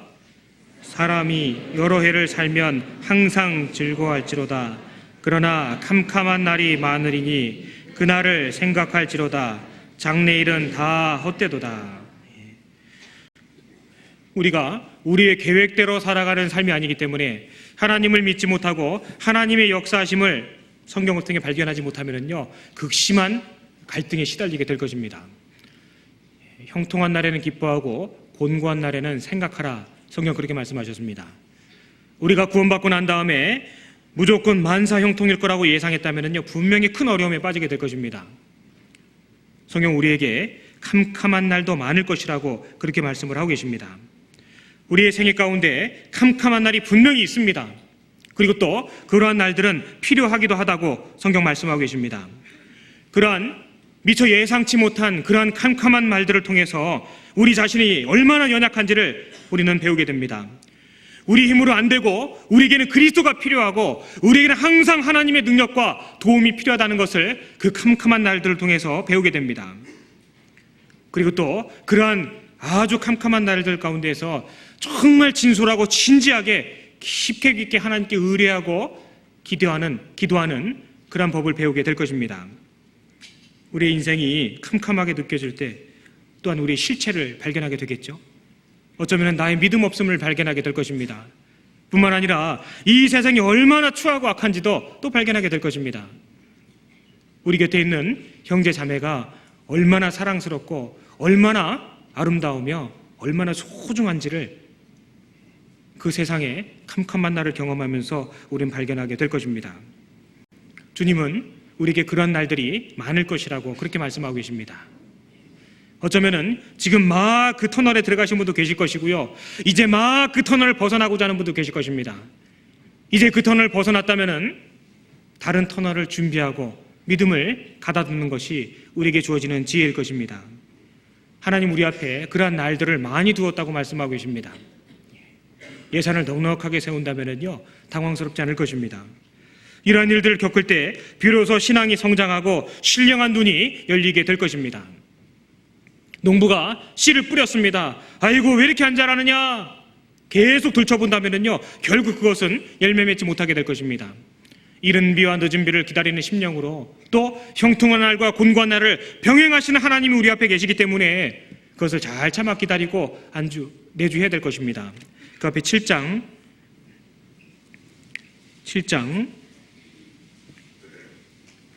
14절 제가 읽겠습니다.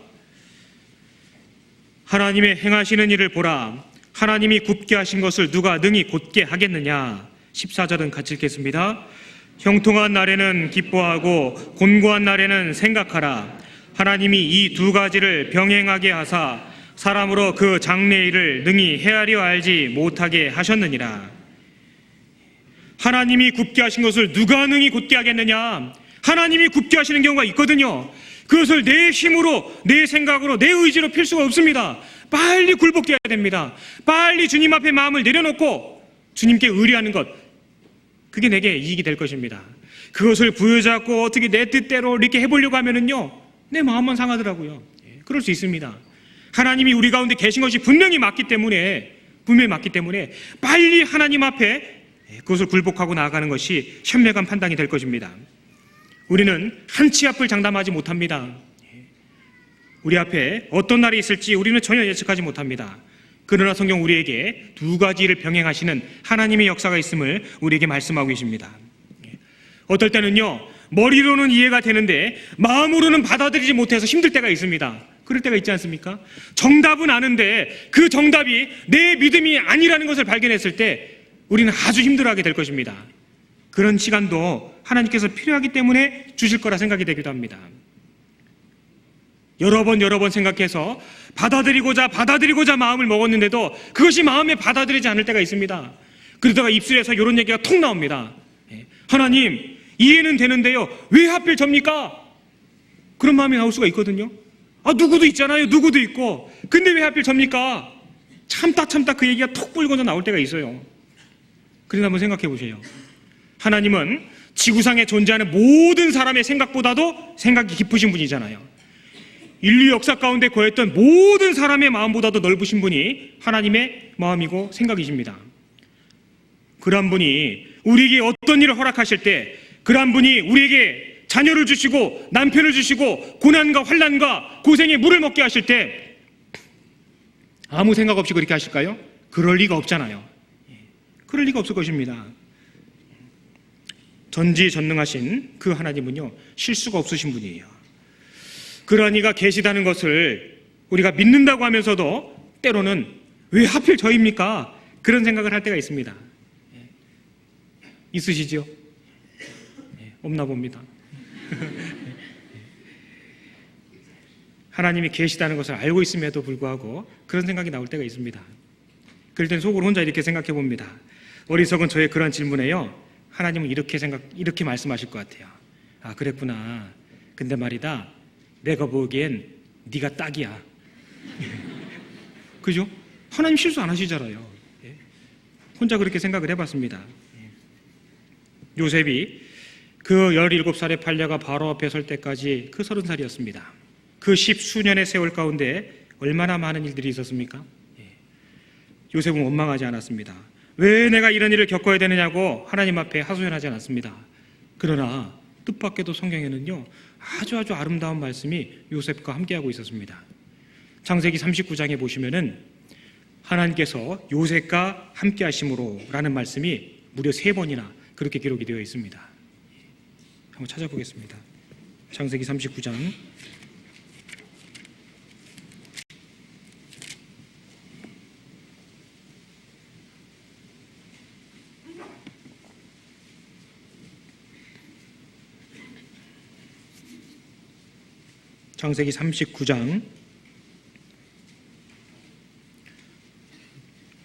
창세기 39장 2절 제가 읽겠습니다. 여호와께서 요셉과 함께 하심으로 그가 형통한 자가 되어 그 주인 애굽 사람의 집에 있으니. 그 뒤에 21절 여호와께서 요셉과 함께 하시고 그에게 인자를 더하사 전옥에게 은혜를 받게 하시매. 그리고 또 23절 전옥은 그의 손에 맡긴 것을 무엇이든지 돌아보지 아니하였으니. 같이 읽겠습니다. 이는 여호와께서 요셉과 함께 하심이라. 여호와께서 그의 범사에 형통케 하셨더라. 여호와께서 요셉과 함께 하시고, 이 짧은 말씀 안에 무려 3번이나 그렇게 말씀하고 계십니다. 여호와께서 요셉과 함께 하심으로 우리가 생각할 수 없고 우리가 대답할 수 없는 그 모든 요셉의 일들을, 그 모든 상황을 하나님은 그렇게 대답하고 계십니다. 요셉 주변에 주어진 그 많은 놀라운 일들에 대한 가장 위대한 해답은 바로 하나님께서 요셉과 함께 하셨다라는 말씀으로 귀결될 것입니다. 지금까지 하나님께서 나와 동행하신 것이 맞다면 앞으로도 분명히 그럴 것입니다. 내게 기쁜 일이 있을 때 하나님이 함께 하신 것이 맞다면 내게 서글픈 일이 있을 때도 하나님이 함께 하신 것이 분명히 맞습니다. 우린 그것을 참고 기다릴 줄 알아야 될 것입니다. 하나님에게는 주권이 있거든요. 하나님에게는 능력이 있으십니다. 하나님은 충분히 그렇게 하실 만한 권리가 있으신 분입니다. 예레미야 18장을 찾겠습니다.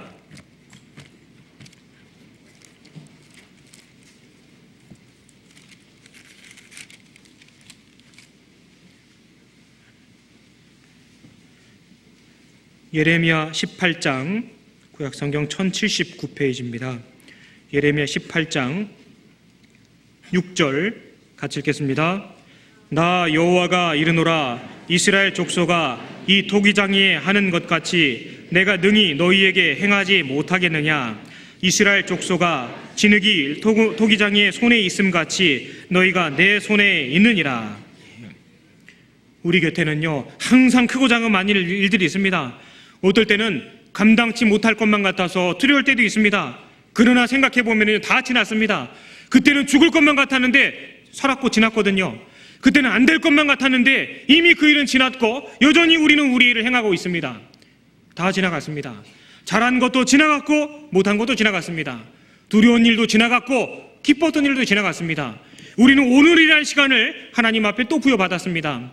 마땅히 오늘이라는 시간 안에 어떤 일이 생길지 모르겠으나 분명히 좋은 것을 주시는 하나님의 말씀을 기억하고 우리는 농부의 마음으로 기다리는, 현재를 살아가는 그런 믿음의 모습이 우리에게 필요합니다. 지금이라는 시간을 살아가는 우리 모두는요 사실 과정 가운데 있습니다. 섣부르게 판단해서 성급하게 조급하게 결론을 내릴 수 있는 그런 상황이 아니라는 것입니다. 이른 비와 늦은 비, 그것을 바라며 끝까지 포기하지 않고 또 급하게 판단하거나 마음먹어서는 안 될 것입니다. 때에 맞게 내려주시는 하나님의 말씀에 주의를 기울이고 합당하게 우리에게 주어진 삶을 주님 말씀 앞에 비춰놓고 판단하고 생각해 봐야 될 것입니다. 서두에 하나님의 말씀은 하늘로부터 내리는 교훈이라는 신명기 32장의 말씀을 보았습니다. 이슬, 가는 비, 또 단비, 장맛비, 많은 비가 있습니다.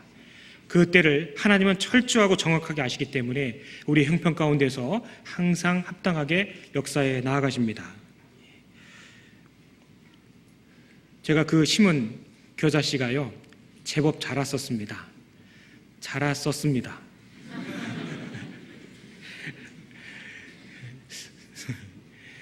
제가 참 마음이 좀 급했던 것 같아요. 그게 한 요만큼 자랐거든요. 이제 그것을 화분에다 옮겨 심었습니다. 장마가 시작됐잖아요. 요 비 좀 맞춰야 되겠다 싶어가지고 바깥에다 내놨는데요 죄다 쓰러져 죽어버렸습니다. 제가 마음이 성급했던 것 같습니다. 이 말씀을 일찌감치 보았더라면은 그죠? 참았을 텐데, 기다렸을 텐데. 우리의 성급한 행동이 여러 사람의 마음을 아프게 할 때도 있습니다. 이쪽 편 저쪽 편 말을 들어보지 않고 판단함으로 인하여 낭패를 당하는 경우도 많이 있지 않습니까? 기다릴 줄 알아야 됩니다. 하나님께서 그 이른 비와 늦은 비를 우리에게 내려주신다고 약속이 되어 있지 않습니까? 우리는 그것을 알고 기다려야 됩니다. 우리는 가장 귀한 보배를 이 질그릇 같은 우리 생애 가운데 품고 살아가고 있습니다. 우리의 생애가 앞으로 얼마나 더 진행될지 모르지만 우리는 항상 생각해야 될 것이 가장 중요한 것을 위해서 살자. 바쁘고 급하고 많은 일이 아니라 가장 소중하고 가장 중요한 것을 위해서 살자. 그렇게 마음을 먹어야 될 것입니다. 제발 사소한 것 때문에 마음 뺏기고 덜 중요한 것 때문에 중요한 것을 빼앗기는 그러한 누를 범해서는 안 될 것입니다. 먼저는 우리 곁에 있는 형제 자매님들에게도 마찬가지겠죠. 제가 그런 예화를 본 적이 있습니다. 어떤 소녀 둘이 바닷가에서 조개 껍질을 줍고 있었습니다. 마침 예뻐 보이는 게 하나 있어서 달려가는데 둘이 같이 줍게 된 거예요. 네 거다 내 거다 서로 싸우게 됐습니다. 그러다가 한 소녀가 뺏기게 됐습니다. 마음이 너무너무 상했던 거예요. 서글퍼하면서 터덕터덕 바닷가를 걸어가고 있는데 글쎄 콩할 만한 진주가 떨어져 있는 겁니다. 진주가요. 그것을 얼른 잡아가지고 품에다 넣습니다. 저쪽에서 아까 그 친구는 여기 조개 껍데기 있다 저기 있다 막 쫓아다니고 그러고 있습니다. 그 옆에 갔습니다. 마침 그 발 밑에 예뻐 보이는 조개 껍데기가 있었습니다. 아까 그 친구가 또 냅다 잡으려고 하는 거예요. 근데 이 소녀는 그게 관심이 있을까요 없을까요? 없지요. 없지요. 왜요? 이 안에 뭐 있어요? 진주가 있잖아요. 껍딱 너 가져. 그죠? 왜요? 내게는 진주가 있으니까. 우리가 그런 사람이에요. 세상에서 별 시답잖은 것 때문에, 세상 사람들 누리는 것 때문에, 세상 사람들이 얘기하는 것 때문에 마음 상하거나 그런 것 때문에 안절부절하실 필요 없습니다.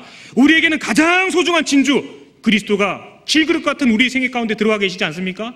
그것만으로도 모든 것을 다 포기한다 할지라도 전혀 손해날 게 없는 그런 생애를 우리는 살아가고 있습니다. 사소한 것 때문에 시간 뺏기고 사소한 것 때문에 마음 뺏기고 그러다가 주님 만난다면 얼마나 부끄럽겠습니까? 우리는 중요한 것을 위해서 살아가야 됩니다. 중요한 것, 온 천하하고도 바꿀 수 없는 영혼, 한 사람 한 사람의 영혼은 무엇과도 바꿀 수 없는 가장 중요한 것에 속할 것입니다. 하계 수양회가 며칠 앞으로 다가왔습니다. 우리 생애에 어쩌면 마지막으로 경험할 수 있는 그런 하계 수양일 거라는 그런 생각을 저도 하게 됩니다. 이런 얘기 많이 들어보셨죠? 참깨가 100번 구르는 것보다 호박이 한 바퀴 구르는 게 낫다고. 여기서 이렇게 하고 저렇게 하고 내가 마음을 가다 놓고 하계수양에 딱 한 번 가시면 됩니다. 그죠? 하나님이 행하시는 가장 큰 역사가 그곳에서 일어나고 있는 거예요. 안 그렇습니까? 누군가 전도할 때 말씀 한 번 듣고 하루 듣고 반나절 듣고 1시간 듣고 너도 힘들고 나도 힘들다 그럴 때 있지 않습니까? 어떻게 해서든지 하계수양에 한번 데려가 보세요. 하계수양에는 이 시대에 하나님이 허락하신 모르겠습니다. 가장 큰 역사 중에 하나라고 분명히 확신하고 있습니다. 하나님의 역사가 그곳에 있습니다. 며칠 안 남았습니다. 우리 생애 마지막 하계수양하게 될 수도 있는 거예요. 이 우악스러운 비가 그치고 나면은 뜨거운 여름이 분명히 시작될 것입니다. 무엇을 계획하셨습니까? 이 비가 그치고 나면 나는 무엇을 하겠노라 분명히 계획이 있을 것입니다. 무엇을 계획하셨습니까? 하계수양입니다. 하나님 편에서는요 준비 마치셨습니다. 오늘도 선생님 목사님들 또 많은 전국의 많은 형제자매들이요 오늘도 이 비 속에서 봉사를 하고 오셨습니다. 매일매일 매주 많은 성도들이 자기 시간을 내고 또 물질을 내고 또 자기 몸과 마음을 들여서 그 일을 준비하고 있습니다. 주님 앞에 서게 됐을 때 우리가 행했던, 우리가 접촉하고 누리고 우리가 만들었던 모든 일들에 대해서 하나님 앞에 판단받게 될 것입니다. 하나님 편에서는 준비 다 마치셨습니다. 이제 우리 차례라 생각되지 않습니까? 그 하계수양회를 준비하는 것, 그리고 또 그곳에 내 가족을, 내 사랑하는 친구들을 데리고 가는 것, 우리는 동참해야 됩니다. 그 에콰도르 선교사 그 아시죠? 김상희 목사님도 계시지만 과거에 짐 엘리엇 있었습니다. 그 27살 나이에 목숨을 잃었고 또 많은 이들에게 회자되고 있습니다. 그이가 17살에 그 대학 시절에 학생 시절에 일기에 남겼던 많은 얘기들 가운데 저는 그것이 기억에 남습니다. 주님, 저는 오래 살고 싶지는 않습니다. 다만 의미 있는 삶을 살고 싶습니다. 예수님처럼요. 17살 시절에 그런 일기를 기록했다고 합니다. 전 그걸 보면서 여러 가지 생각을 했습니다. 나라면 뭐라고 하나님 앞에 외칠까? 주님, 저는 오래 살고 싶습니다. 물론 오래 살면서 복음을 우리 모두가 힘있게 전할 수 있다면 그것만큼 좋은 건 없겠죠. 우리는 항상 선택하고 판단해야 되는 그런 상황 가운데 놓이고 있습니다. 가장 중요한 것을 위해서 사는 사람은요 결코 그 삶을 실패하지 않을 것입니다. 영혼만큼, 그리스도의 말씀만큼, 교회만큼 소중하고 값진 것은 세상에 존재하지 않습니다. 우리는 그 일을 위해서 살아갑니다. 한 군데만 더 잡고 마치겠습니다. 시편 39편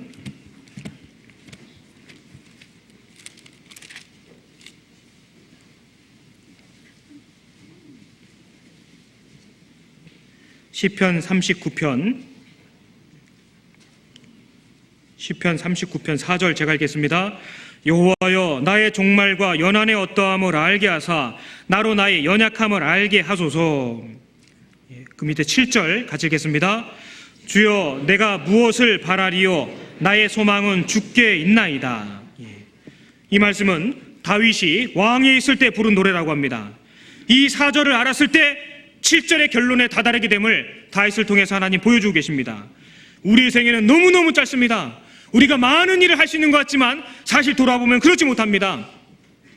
하루라는 시간이 모든 사람에게 주어지고 있습니다. 그 하루 가운데서도 잠자는 것 빼고 먹는 시간 빼고 왔다 갔다 하는 시간 빼고 그런 것 빼면은요 시간이 너무너무 부족합니다. 너무너무 부족합니다. 그 짧은 시간 가운데 가장 중요한 것을 위해서 우리는 항상 철두철미하게 따지고 계산하고 선택해야 됩니다. 그래야 주님 앞에 서게 됐을 때 부끄러움이 없게 될 것입니다. 결국 이 세상 가운데 가장 귀한 것 그리스도, 하나님의 말씀, 하나님의 그토록 찾으시는 이루어진 영혼들, 그리고 몸된 교회, 그 말고 뭐가 있겠습니까? 주님 앞에 가게 될 때에 그것 말고는 남는 것이 없을 거라고 확신합니다. 왜냐하면 성경이 그렇게 말씀하셨거든요. 주여 내가 무엇을 바라리요 나의 소망은 주께 있나이다. 우리의 소망이 주께 있는 것이 맞다면 주님께서 우리보다 앞서 가시는 것을 알고 때에 맞춰 이른 비와 늦은 비를 내려주시는 그런 하나님이 계신다는 것을 안다면 우리는 중요한 일을 위하여 이른 비와 늦은 비를 기다리며 주님의 역사 가운데 날마다 동참하는 그런 자세로 살아가야 될 것입니다. 같이 기도하겠습니다. 언제나 저희를 사랑하시는 살아계신 아버지 하나님 감사드립니다. 저희들 곁에는 아직 이 복음을 한 번도 들어보지 못한 무참하게 죽어가는 많은 영혼들이 있습니다. 모쪼록 저희들 한 사람 한 사람을 통하여 이 복음의 말씀이 전파되고 주님께 돌아오는 역사가 날마다 일어날 수 있도록 주님 도와주시옵소서. 행여나 우리 삶의 여러 가지 어려움 때문에 가장 거룩하고 존귀한 일을 내려놓는 그런 실수를 범하지 아니하도록 주님 도와주시옵소서. 전 세계 많은 곳에서 하나님의 도우심으로 복음이 전파되고 있습니다. 곳곳마다 수고하며 애쓰는 많은 주님의 자녀들 일일이 기억하여 주옵시고 행하는 곳곳마다 복음의 역사가 일어날 수 있도록 주님 도와주시옵소서. 며칠 후에 금년도 학예 수양회가 시작됩니다. 준비되는 그 손길 가운데 주님 함께 하셔서 아무 사고 없이 그 일들이 준비될 수 있도록 도와주시고 무엇보다도 우리 사랑하는 가족들이 그 수양에 참석하여 하나님의 그 은혜의 말씀을 흡족히 받아들이고 거듭나는 역사가 일어날 수 있도록 주님 자비를 베풀어 주시옵소서. 우리 가운데 낙심되고 또 여러 가지 어려움 때문에 지쳐있는 형제자매들이 있다면 주님 돌보아 주시고 이 단비처럼 그들의 마음 칸에 주님을 더욱더 알아가고 사랑케 하는 마음을 주시길 부탁드립니다. 돌아가는 발걸음 오직 주님 뜻에 맡기오며 언제나 저희를 사랑하시는 우리 구주 예수님 이름으로 감사하며 기도드렸습니다. 아멘. 찬송가 460장 함께 찬송하시겠습니다.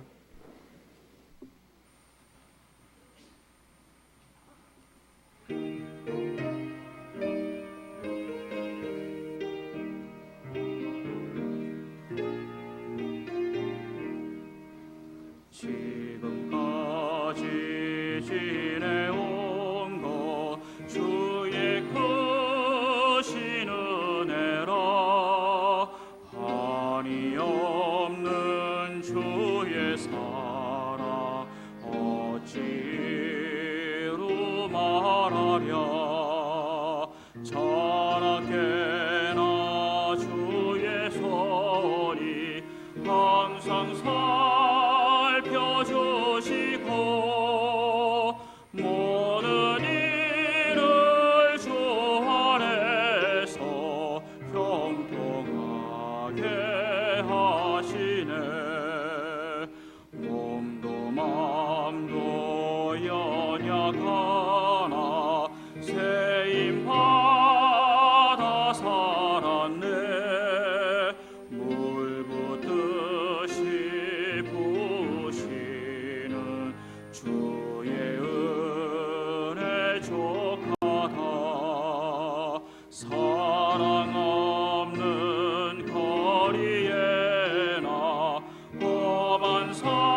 예비하신 고향집에 돌아가 아버지의 품 안에서 영원토록 살리라.